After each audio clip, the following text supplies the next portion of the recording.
ভিডিওটি দিতে অনেক দেরি হয়ে গেছে তাই না? নমস্কার, আমি শ্রুতি। আগেই তোমাদেরকে একটি ভিডিওতে আমি জানিয়েছিলাম যে বিশ্বকবি রবীন্দ্রনাথ ঠাকুরের ৮০তম প্রয়াণ দিবস উপলক্ষে একটি অনুষ্ঠানের আয়োজন করা হয়েছিল। হ্যাঁ, সেখানেই গেছিলাম। আরে এর মধ্যেই ভুলে গেলে? বলেছিলাম না নতুন করে আবৃত্তি আর গানটি আবার শুরু করছি। সেই জন্য ৯ বছর পরে আবার সুবর্ণ সুযোগ এসেছে বাঁকুড়া রবীন্দ্র ভবনের মঞ্চে আবৃত্তি করার। আসলে কি জানো তো, বিগত ৬ বছর ধরে দুর্গাপুরে থাকার সুবাদে আবৃত্তি আর গানের চর্চাটা ঠিক করা হয়ে ওঠেনি। এখন আমায় অনেকেই তোমরা বলতে পারো যে দিদি নিশ্চয়ই ওইখানেও কেউ আবৃত্তি গান শেখায়।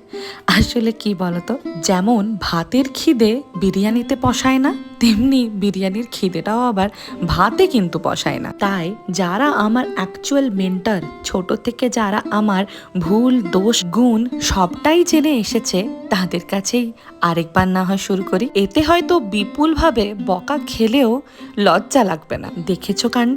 তোমাদের সাথে কথা বলতে বলতে কিন্তু প্রায় আমি রেডি হয়ে গিয়েছি। টিপ পরলে মুখটা একটু আলাদা লাগে তাই না? আজ কিন্তু সত্যি বলতে শাড়িটা যেমন মায়ের স্পন্সর্ড, সেরকম জুয়েলারি গুলো। শুধুমাত্র ব্লাউজটা যা আমি মিশো থেকে কিনেছিলাম। যদি সেটি তোমাদের পারচেস করার ইচ্ছে থেকে থাকে তাহলে কমেন্টে জানিও, আমি লিঙ্কটা প্রোভাইড করে দেবো। আচ্ছা, অনেকে আমায় প্রায়শই জিজ্ঞেস করে থাকো যে দিদি তোমার হবিস কি কি? বেশি কিছু নেই, তবে হাতে গোনা কয়টি আছে। সেইগুলিকে হবিস বললে অসম্মান করা হবে, বরং ভালোবাসা বলি। সব মেয়েদের যেমন থাকে সাজাগোজা, শাড়ি, রান্না করা, সেইগুলির সাথে 3টি জিনিস অ্যাড হবে আরো: কন্টেন্ট ক্রিয়েশন, গান আর আবৃত্তি। ছোটবেলায় পড়াশোনায় তেমন ভালো ছিলাম না, কিন্তু এই গান আর আবৃত্তির জন্য বহু অ্যাওয়ার্ড পেয়েছি। তোমাদের আগের ভিডিওতে জানিয়েছিলাম প্যান্ডেল শুরু হবে, দেখো অলরেডি শুরু হয়ে গিয়েছে। এবার চলো রবীন্দ্র ভবনের স্টেজের দিকে পা বাড়াই। বৎসর চলে গেল, দিবসের শেষ সূর্য, শেষ প্রশ্ন উচ্চারিল বাঁকুড়া সদর শ্রী অয়ন দত্তগুপ্ত মহাশয়, বাঁকুড়া জেলার কর্মাধ্যক্ষ, শিক্ষা, তথ্য, সংস্কৃতি এবং ক্রীড়া দপ্তরের সম্মানীয় শ্রী হাবিবুর রহমান স্যার মহাশয়। আমি সেই সঙ্গে অনুরোধ করব, আমরা অশিক্ষার অহংকারে ভুগি ততবার কবিগুরুর মৃত্যু ঘটে। যতবার দেশপ্রেমের নামে মানবতার মৃত্যু ঘটাই ততবার কবিগুরুর মৃত্যু ঘটে।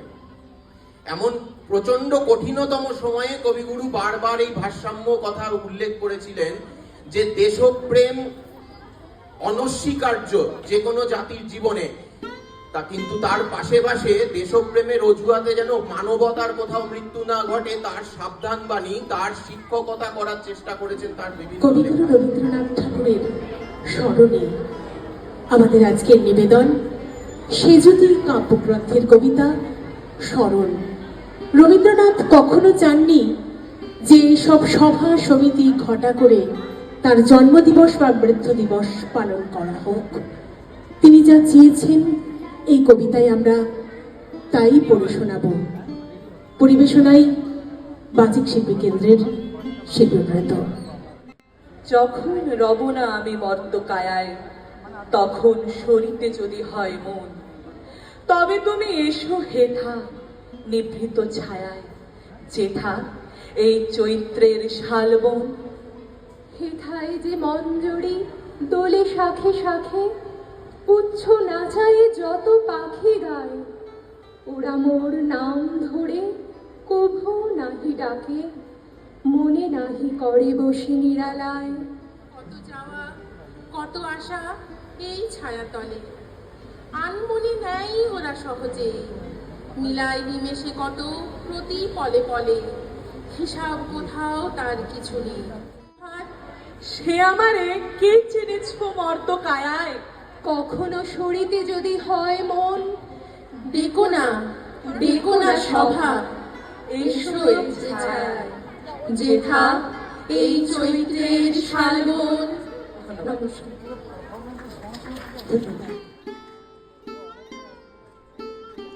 যেটুকু শুনলে সেটুকুই না হয় জানিও কেমন লাগলো। আর এই যে আমরা 3 মূর্তি আবৃত্তির গ্রুপমেটের থেকে বান্ধবী বেশি হয়ে উঠেছি। থ্যাংক ইউ সো মাচ আমাকে তোমাদের পার্ট ভাবার জন্য। এবার চলো রবীন্দ্র ভবনকে বিদায় জানিয়ে বাড়ির দিকে রওনা হওয়া যাক। 22শে শ্রাবণ আর বৃষ্টি হবে না, এটা ভাবাটা বোধহয় অবাস্তবে ছিল। বাড়ির পথে ফিরতে ফিরতে দেখো কি সুন্দর বৃষ্টিতে মেতে উঠেছে বাঁকুড়া। আজ আসি, বুঝলে? ভিডিওটি কেমন লাগলো জানাতে ভুলো না। দেখা হচ্ছে নতুন ভিডিওতে। বাই।